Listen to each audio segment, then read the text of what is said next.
ஓம் நம சிவாய, ஓம் நம சிவாய, ஓம் நம சிவாய. முருகா சித்திரை கருப்பா உங்கள் துணையோடும் எனது குருவாகிய புதுக்கோட்டை ஜெயராஜய ஆசியோடும் இங்கு ஜாதக பதிவுகள் வழங்கி கொண்டு வருகிறேன். இதுவரை 6 கிரகங்களை பற்றி சொல்லியிருக்கேன். இது 7வது கிரகம் குருவை பற்றி சொல்ல இன்னைக்கு போறேன். நான் ஆரம்ப கட்டங்கிறதுனால ஃபஸ்ட்டு கிரகங்களோட காரகத்துவத்தை சொல்லிட்டு அடுத்தது பாவத்துவத்தோட 12 பாவகம் அதோட காரகத்துவத்தை சொல்லிட்டு அதுக்கு அடுத்தது எந்த கிரகங்கள் எங்கே இருந்தாக்க என்ன நன்மை அப்படி போகலாங்கிற ஒரு இதில் கிரகங்களோட காரகத்துவத்தில் இன்னைக்கு 7வது கிரகம் குரு.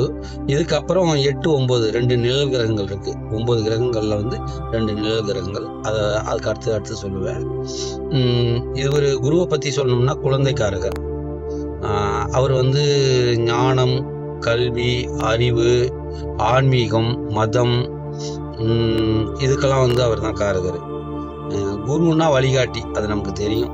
குருன்னா வழிகாட்டி. அவரு உங்களுக்கு குரு ஒரு நல்ல நிலைமையில இருந்துச்சுன்னு வச்சுங்களேன், அது ரெட்டப்படையை தொடர்பு கொள்ளாம ஒத்தப்படையை தொடர்பு கொண்டு, ஒத்தப்படைன்னா நம்ம சொல்றோம் 1, 5, 9, 1, 3, 5, 7, 9 இதெல்லாம் ஒத்தப்படை அதிகமாக தொடர்பு கொண்டுச்சுனாக்கா அதில் பணம் கிடையாது. பணத்தை எதிர்பார்த்து உங்களுக்கு ஒரு கருத்து, நல்ல அறிவுரை, நல்ல ஒரு இதெல்லாம் சொல்ல மாட்டாங்க. வெளிப்படையாகவே அவங்க சொல்லிட்டு போவாங்க.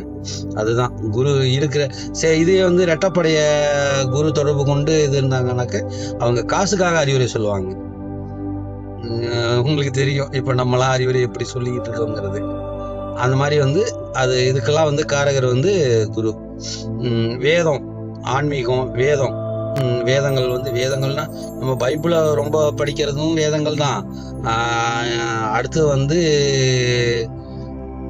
நீங்க குரானை நல்லா படிச்சு இது பண்ணிட்டீங்கனாலும் உங்களுக்கு குருவோட இது நல்லா இருக்குன்னு தான் அர்த்தம்.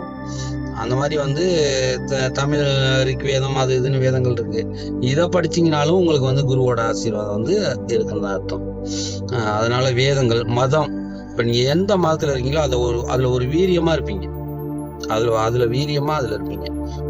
மதத்தை சார்ந்து மதத்தான மந்திரங்கள், நீதி, எப்பயுமே நீதி வலுவாத இருக்கணும்னு இது பண்றவங்க, சட்டம் இப்படிதான் இருக்கணும், இப்படிதான் இருக்கக்கூடாது அப்படின்னு இது பண்றவங்க, ஒழுக்கங்கள், இப்படிதான் மனிதன் வாழணும் அப்படின்னு இது எல்லாத்தையும் நீங்க எடுத்துக்கிட்டீங்கன்னாக்க குரு அந்த இதுக்கு தான் வரும். ஒரு தலைமைத்துவத்துக்கு தான் வரும்.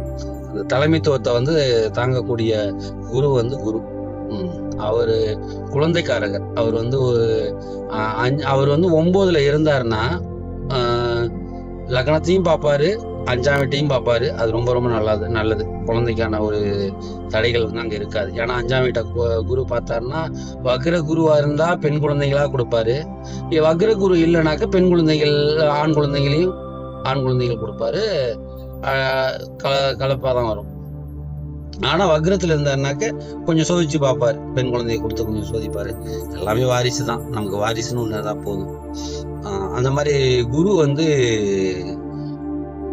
அவர் பார்க்குற வீட்டை செழிப்பாக்கி வைப்பாரு. இப்போ புதன் புத்தி கெட்டு போயிருக்கும் போது புதனை குரு பார்த்தாருன்னா நல்ல புத்தியோட செயல்படுவான். சட்டத்துறையில இருக்க தவறான சட்டங்கள், தவறான செயல்கள் செய்யற செவ்வாதான் சட்டம் இதெல்லாம் இது பண்றவரு. செவ்வா இருந்தாருன்னா சட்டத்துக்கான இது. அந்த இதை குரு பார்த்துட்டாருன்னா அவங்க சட்டங்கள்ல நியாயம், தர்மம் அதுக்காக வேண்டி அவங்க இருப்பாங்க. அந்த மாதிரி குரு பார்க்க கோடி நன்மைகள். குருக்கு உகந்த உடை மஞ்சள் அவரு மங்களகாரமானவர் அப்படிங்கிறதுனால. அதனால குருவை பத்தி சொல்லிக்கிட்டே போகலாம் இன்னும் நிறைய. குரு எந்த இடத்துலயும் கெட்டு போயிடக்கூடாது. குரு கிரகணமானாலும், குரு யாரு இது பண்ணாலும் அவர் பார்வைக்கு பலன் உண்டு. அவர் பார்வைக்கு பலன் உண்டு. அவர் கிரகணமே இருந்தாலும் சரி, 5ஆம் வீட்டை பார்த்தாருனாவே அந்த பார்வைக்கு பலன் உண்டு. அவர் இவர் இயற்கை அழகுங்கிறதுல செயற்கை அழகு சுக்கிராச்சாரியாரு, இயற்கை அழகு குரு. அதனால இயற்கையான எப்பயுமே ஒரு இயற்கையோட ஒண்டி போறது, நவீன உலகத்துக்கு இல்லாம நம்ம எப்பயுமே வந்து இயற்கையோட ஒன்றி இருக்கணும்னு அந்த அறிவுரையை கொடுக்கக்கூடியவர் வந்து குரு. அந்த குரு சில இப்போ புதனுக்கெல்லாம் வந்து 7ஆம் இடம் வந்து அதிபதி வந்து குரு வருவாரு. அவர் வந்து பாதகாதிபதியா வருவார். புதனுக்கு பாதகாதிபதியா வந்தாருன்னு பாதகத்தையும் செய்வார். அவர் இருக்கிற இடத்த பொறுத்துதான், எல்லாத்துக்கும் செய்ய போறதில்ல.